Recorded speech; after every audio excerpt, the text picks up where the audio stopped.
সবাইকে স্বাগত জানাই অপি রান্নাঘরে। আশা করি সবাই নিশ্চয়ই ভালো আছেন। আজ আমি আপনাদের জন্য নিয়ে এসেছি ক্ষীরের পুর দিয়ে ভীষণ মজাদার একটি কাপ সেমাই রেসিপি। এটি খেতে কিন্তু অসম্ভব মজা হয়। তাহলে চলুন দেখে নিয়ে যাক।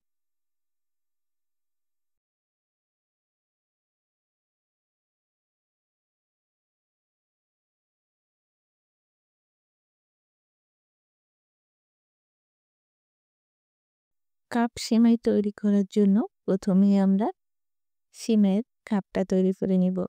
দেখুন আমি এখানে ১ প্যাকেট সিমাই নিয়েছি, কিন্তু পুরো সিমাই দিয়ে আমি কাপগুলো করব না। আমি অর্ধেক সিমাই নিয়েছি এবং এভাবে ভেঙে একটু ছোট করে নিচ্ছি। চেপে, চেপে আমি সবগুলো সিমাই এভাবে ছোট করে নিয়ে এখন আমরা সিমাই ভেজে নিব। কড়াইতে দিয়ে দিচ্ছি ২ চা চামচ ঘি। ঘিটা দিলে কিন্তু সুন্দর একটা ফ্লেভার আসে। গুঁড়ি করা সিমাইগুলো দিয়ে দিচ্ছি। নাড়িয়ে চাড়িয়ে সুন্দর করে সিমাইটাকে ভেজে নিব।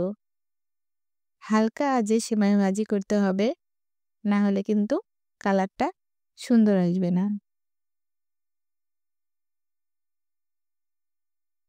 সিমাই থেকে বেশ সুন্দর একটা ফ্লেভার বের হচ্ছে। আমাদের সিমাইটা কিন্তু ভাজা হয়ে গেছে। এখানে আমি নিয়েছি 1/3 কাপ কনডেন্স মিল্ক। আমি সমস্ত কনডেন্স মিল্ক এখানে দিব না।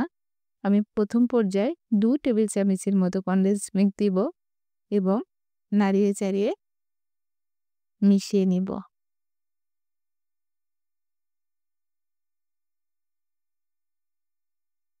প্রথম পর্যায়ে আমি আর কনডেন্স মিল্ক দিব না। প্রয়োজন হলে আমি আরেকটু দিয়ে নিব। প্রথম পর্যায়ে এরকম একটু আঠালো, আঠালো থাকবে। পরবর্তীতে কিন্তু গলে সুন্দর করে সিমাইয়ের সঙ্গে মিশে যাবে।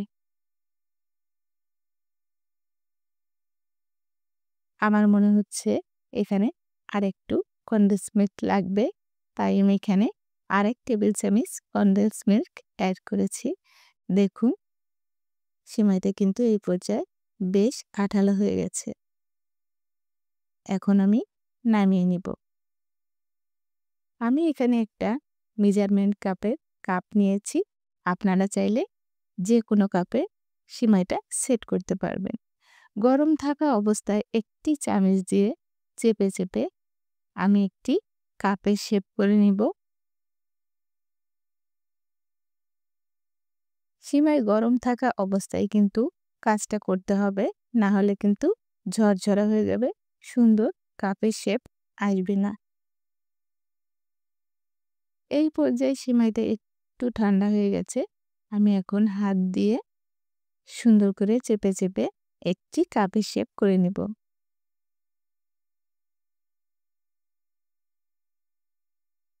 দেখুন আমার কিন্তু একটা কাপ বানানো হয়ে গেছে। এভাবে আমি নামিয়ে নিব। প্রথম পর্যায়ে একটু নরম থাকবে, কিন্তু কোনো সমস্যা নেই। এভাবেই কিন্তু পারফেক্ট হয়ে যাবে স্বাভাবিক তাপমাত্রায়। আবারও আমি একটা করে নিচ্ছি। দেখুন আমাদের কিন্তু আরেকটা কাপ বানানো হয়ে গেছে। এভাবে আমি সবগুলো কাপ একে, একে বানিয়ে নিব। আমি ১ প্যাকেটের অর্ধেকটা সিমাই দিয়ে কাপগুলো করে নিয়েছি। এখানে আমার কিন্তু ৫ টা কাপ হয়েছে। ১ প্যাকেট সিমাই দিয়ে কিন্তু ১০ টা কাপ অনায়াসেই হয়ে যাবে। আমি একটু চেপে, চেপে মুখটাকে ছোট করে নিব দেখার সৌন্দর্যের জন্য।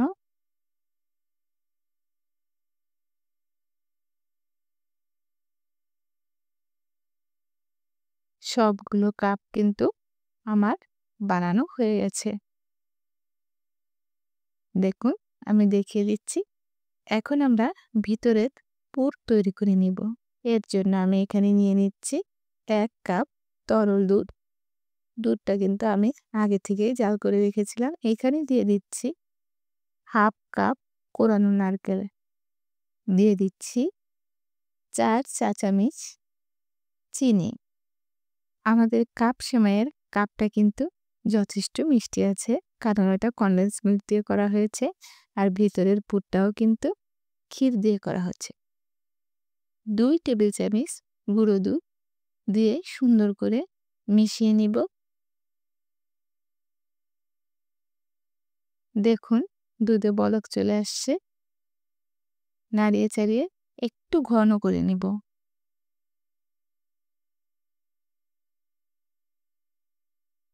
পুরোটা কিন্তু আমাদের রেডি হয়ে গেছে। প্রথম পর্যায়ে একটু নরম দেখালেও কোনো অসুবিধা নাই। পরবর্তীতে কিন্তু এটা একেবারেই পারফেক্ট হয়ে যাবে। এজন্য একটু নরম থাকা অবস্থায় নামিয়ে নিতে হবে।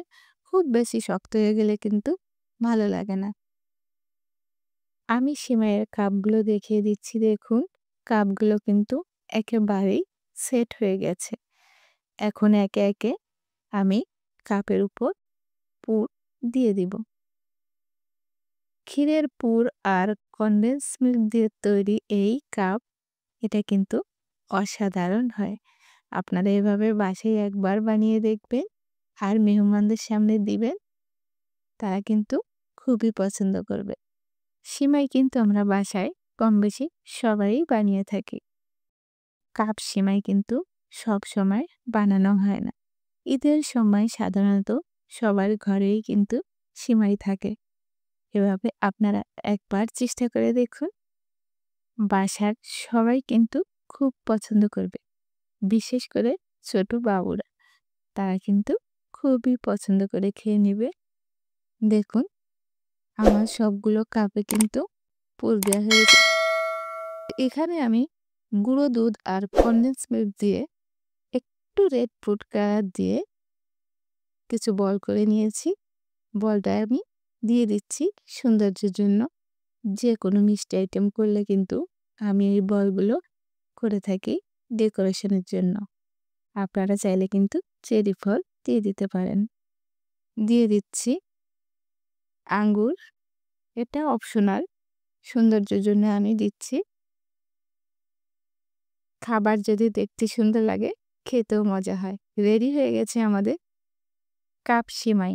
দেখুন এটা দেখতে কত সুন্দর লাগছে। দেখতে কিন্তু পাখির বাসার মতো হয়েছে। আজ তাহলে এখানেই বিদায় নিচ্ছি। পরবর্তীতে আসবো আবারও নতুন আর একটা রেসিপি নিয়ে। সবাই ভালো থাকুন, সুস্থ থাকুন। ধন্যবাদ।